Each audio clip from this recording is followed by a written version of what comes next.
Hello everyone, toppers अब में आप सभी का स्वागत है। तो आज हम लोग यहाँ पे इस सीरीज का क्वेश्चन नंबर 2 देखेंगे, जो कि हमारे स्क्रीन पे दिख रहा होगा आपको।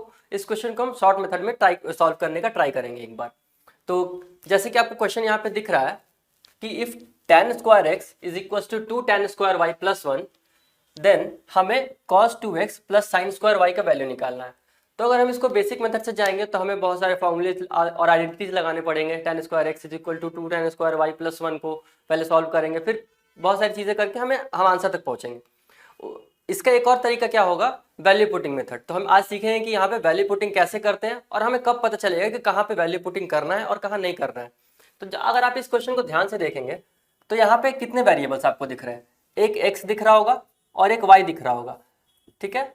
और अब हम बचपन से पढ़ते आ रहे हैं कि हमें अगर जितने इक्वेशन है उतने ही वेरिएबल होने चाहिए, तभी हम उसको सॉल्व कर पाएंगे। अगर 2 इक्वेशन है और 3 वेरिएबल है तो हम उस इक्वेशन को सॉल्व करना हमारे लिए मुश्किल है। उसी तरह से अगर एक इक्वेशन है तो एक ही वेरिएबल होगा तो वो सॉल्व कर पाएंगे आसानी से, और अगर एक से ज़्यादा हो जाएंगे तो हम नहीं कर पाएंगे। तो इसी कॉन्सेप्ट का यूज़ यहाँ पे हम इस क्वेश्चन में करेंगे। कैसे करेंगे कि यहाँ पे एक इक्वेशन है और 2 वेरिएबल्स हैं।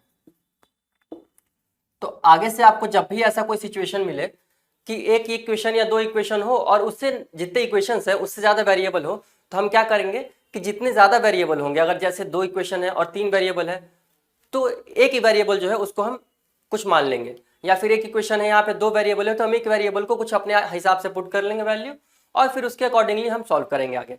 और इसी तरह से अगर 2 इक्वेशन है और 4 वेरिएबल है तो हम बाकी 2 वेरिएबल्स को मानेंगे, जो एक्स्ट्रा वेरिएबल है उनको अपने अपने हिसाब से, अपनी कैलकुलेशन के सहूलियत के हिसाब से हम मान लेंगे और उसको आगे सॉल्व करेंगे।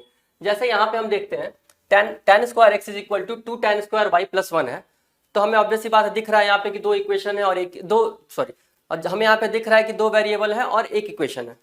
तो हम क्या करेंगे, किसी एक इक्वेशन को, किसी एक वेरिएबल को अपने हिसाब से मान लेंगे। तो किसे मानेंगे, तो हम यहाँ पे देख रहे हैं कि अगर हम y को, और हमारे मानने के समय भी हमें ये चीज़ ध्यान रखना है कि हम वो माने जिससे हमारा कैलकुलेशन ईजी हो। तो y, यहाँ पे अगर हम y को मानने का कुछ भी मान सकते हैं, तो हम ऐसा क्या माने कि हमारा कैलकुलेशन बहुत ज़्यादा ईजी हो। तो अगर y को हम 0 डिग्री मान लेते हैं तो हमारा पूरा का पूरा टर्म ये 0 हो जाएगा। क्यों हो जाएगा, क्योंकि tan 0 0 होता है।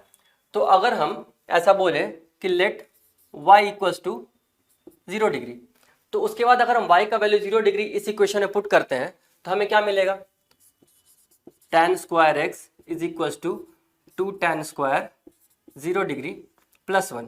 और अब यहाँ पे इसको इज इक्वल टू क्या होगा, tan 0 का वैल्यू 0 होता है, तो यहाँ हमें क्या मिलेगा 0, ये पूरा 0 हो जाएगा और प्लस 1। तो हमें क्या मिला, tan square x is equals to 1। तो tan x का वैल्यू क्या मिल रहा है हमें 1। तो x की वैल्यू हमें क्या मिली यहाँ पे, मतलब अगर tan x 1 है तो 1 किसका tan होता है 45 डिग्री का, तो x की वैल्यू हमें यहाँ पे क्या मिली 45 डिग्री। तो हमारे क्वेश्चन के हिसाब से जब अगर हमने y का वैल्यू 0 माना तो x की वैल्यू क्या निकल के आई 45 डिग्री। कहने का मतलब x बराबर 45 डिग्री और y बराबर 0 डिग्री इस इक्वेशन को सेटिस्फाई करेगा। और जब इस इक्वेशन को सेटिस्फाई करेगा तो हमारा वेरिएबल जो हमने माना है वो सही है। और इसके कारण अब अगर आप ऑप्शन को देखेंगे तो सारे ऑप्शंस में 0 है, 1 है, -1 है, 2 है, कहीं पे भी किसी भी एंगल का टर्म नहीं है। कहने का मतलब कोई भी अगर हम वेरिएबल का पेयर ले लें जो इस इक्वेशन को सेटिस्फाई कर रहा है तो सब में आंसर क्या आएगा, सेम आएगा। तो हमने एक पेयर यहाँ पे पता कर लिया है और ये सेटिस्फाई कर रहा है इसको, तो हम x की वैल्यू 45 डिग्री और y की वैल्यू 0 डिग्री इस क्वेश्चन में पुट कर लेंगे तो हमारा आंसर आ जाएगा। तो हमें क्या निकालना था, cos 2x plus sine square y, यही निकालना था हमें। तो x की जगह पे अगर 45 डिग्री पुट करेंगे तो cos 2x क्या हो जाएगा cos 90 डिग्री और साइन स्क्वायर y यानी साइन स्क्वायर 0 डिग्री। तो हमारा आंसर यहाँ पे क्या हुआ, cos 90 डिग्री भी 0 होता है और साइन 0 डिग्री भी 0 होता है, तो 0 + 0 हमारा आंसर 0 आ गया। तो इस क्वेश्चन में हमने किया क्या, आज हमने सीखा क्या कि हमें अगर एक इक्वेशन है और 2 वेरिएबल है तो हम एक जो एक्स्ट्रा वेरिएबल है उसको अपने हिसाब से कुछ भी मान सकते हैं।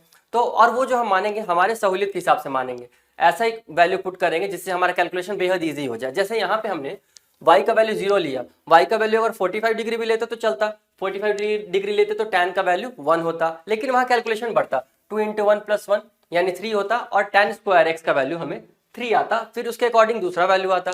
लेकिन वो पेयर कैलकुलेटिव था, यहाँ पे सीधा हमने y का वैल्यू 0 पुट किया तो ये पूरा ये 0 हो गया, ये पूरा 0 हो गया तो हमें tan स्क्वायर एक्स का वैल्यू डायरेक्ट 1 आ गया और tan एक्स का वैल्यू 45 डिग्री आ गया।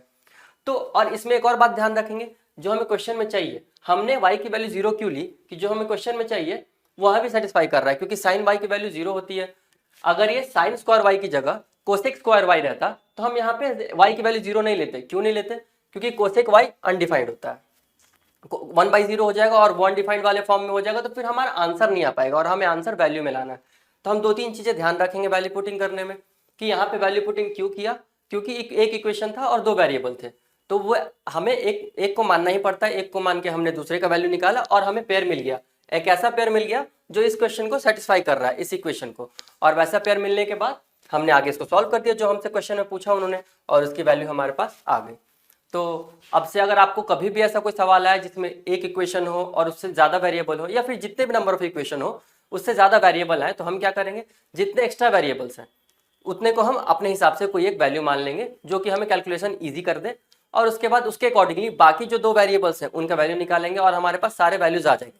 फिर हमारे पास सारे वेरिएबल्स के वैल्यू आ जाएंगे जो इक्वेशन को सेटिस्फाई कराएंगे, तब उसका जो क्वेश्चन हम चाहते हैं उस क्वेश्चन का हम आंसर जैसे होगा निकाल लेंगे। आई होप कि आपको सब कुछ समझ में आ रहा होगा, और इसी तरह से हम हर रोज एक नया क्वेश्चन डालते रहेंगे और उसका एक्सप्लेनेशन आपको देते रहेंगे। तो ऐसे ही क्वेश्चंस को हर रोज जानने के लिए, सीखने के लिए आप हमारे ग्रुप को ज्वाइन कर सकते हैं। सारे सोशल मीडिया हैंडल्स का आपको डिटेल स्क्रीन पे दिख रहा होगा, और बाकी जो भी डिटेल्स चाहिए आपको उसके लिए हमारा कॉन्टैक्ट नंबर भी है, आप कॉन्टैक्ट कर सकते हैं। तो चलिए मिलते हैं कल अगले क्वेश्चन के साथ। Thank you.